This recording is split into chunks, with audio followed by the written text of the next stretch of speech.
अथवा तो धर्मना 4 पायानो अर्थ सत्य, दया, दान અને તપ।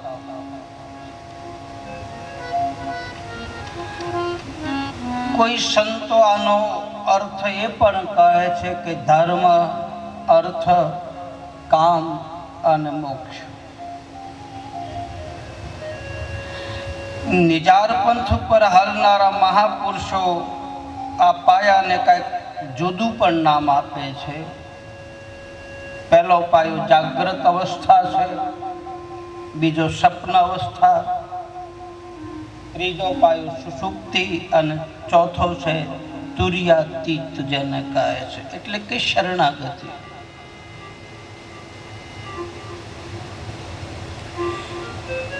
કોઈ આ ધર્મના પાયાને કઈ નવા નવા વિચારોથી નિજાર ધર્મની જે ઉપાસના કરનારા છે કઈ જુદું જુદું મત પણ બતાવે છે,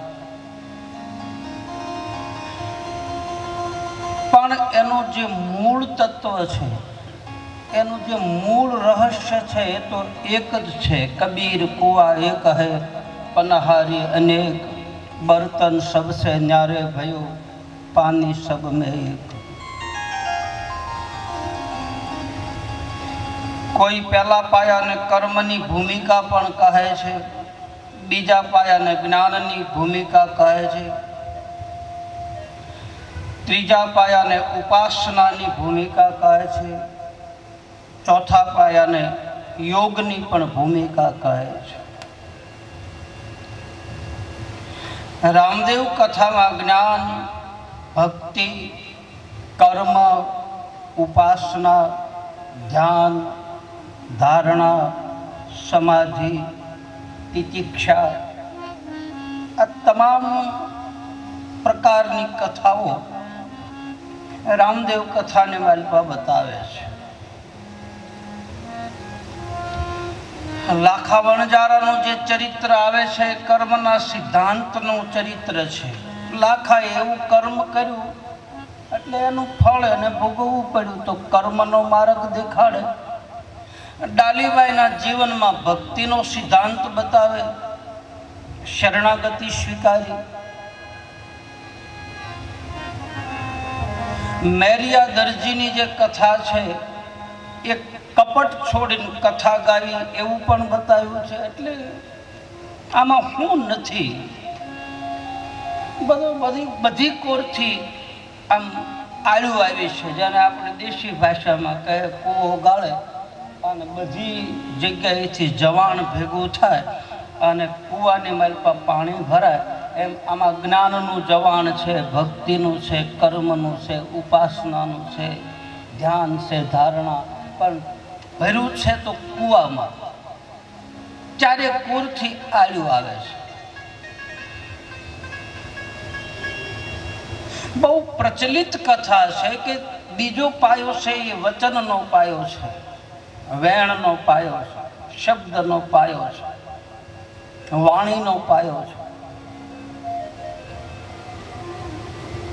મેં કાલે રાત્રિની કથામાં આપણને જરાક ઈશારો કર્યો છું કે 4 પ્રકારની વાણી છે, એમાં પરા, પશ્ચંતી, મધ્યમા અને વેખરી।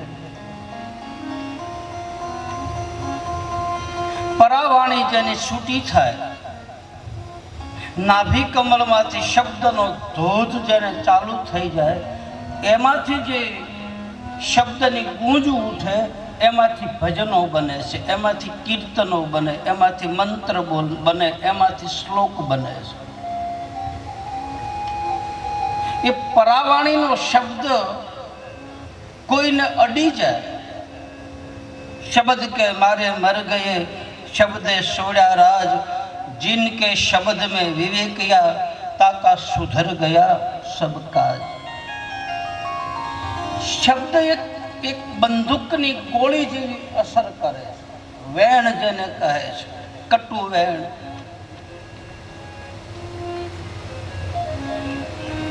गोरखनाथ बाबा थया नाथ संप्रदायना योगी पुरुष, जेने आखा निजार पंथना सदगुरु से आखी नाथ परंपरा રામદેવજી મહારાજના સદગુરુ બાળીનાથ બાબા હતા. આ પાટના કોટવાલ એના ગાદીપતિ તે નાથના સંપ્રદાયના સાધુ છે. આદિનાથ, ગોરખનાથ, ગહનનાથ, અને એ આખી નાથ પરંપરા ગેબીનાથ બાબા સોનગઢ પાંચાળમાં, ગેબીનાથથી આપો વ્રતો, આપો મેપો, આપો દાન, આપો વિહામણ અને આપો ગીગો. આખી આખી નાથ પરંપરાની જે ધારા છે. એક ગોરખનાથ બાબાએ પોતાની જાતને સદગુરુ ચરણમાં સોંપી અને પોતાની જાતને સ્ત્રી બનાવી દીધી. ગોરખનાથ બાબાએ એણે લખ્યું છે કે શબ્દરૂપી બાણ બંદૂકની ગોળી જેમ અસર કરે છે. એવી હું રે એ હરણીને પીયું મારો પારજી,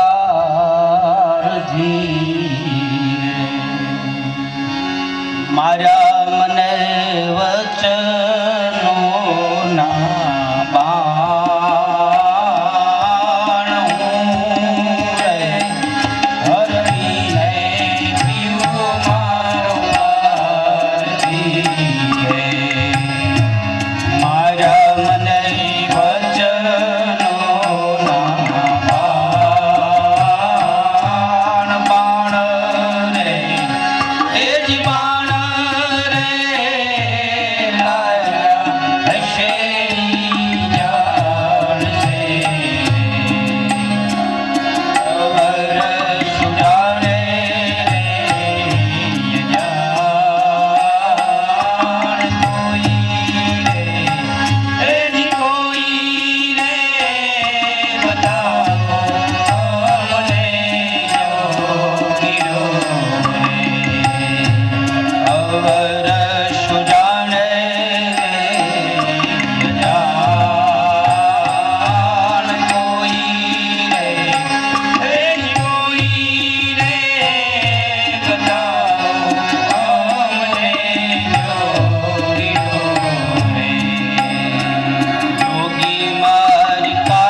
ગોરખનાથ બાબા કહે છે કે મારા સદગુરુએ મને બાણ મારી વિંધી નાખ્યો.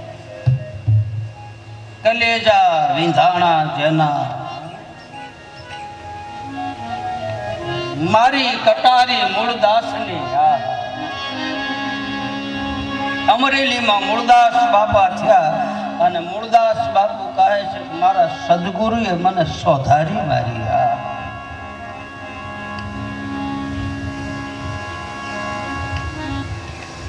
પ્રેમ કટારી કોઈ સુરાનર ઝીલે,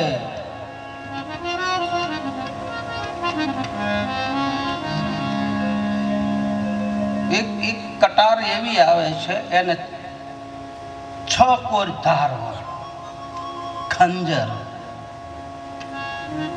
અને એ કોઈને મારે અને પછી ખેંચે ને તો તુરંત વ્યક્તિનું મૃત્યુ થાય. એની રઘુ જે છે એ કરવત જેવા કાકર હોય ને દાંતા, એની હારે રઘુ ભરાઈ જાય અને તરત ખેંચે પછી એ વ્યક્તિનું તુરંત મૃત્યુ થઈ જાય છે. સોધારી તેને કહે છે. વાવા રે શિકારી મારા તે કીધો શિકાર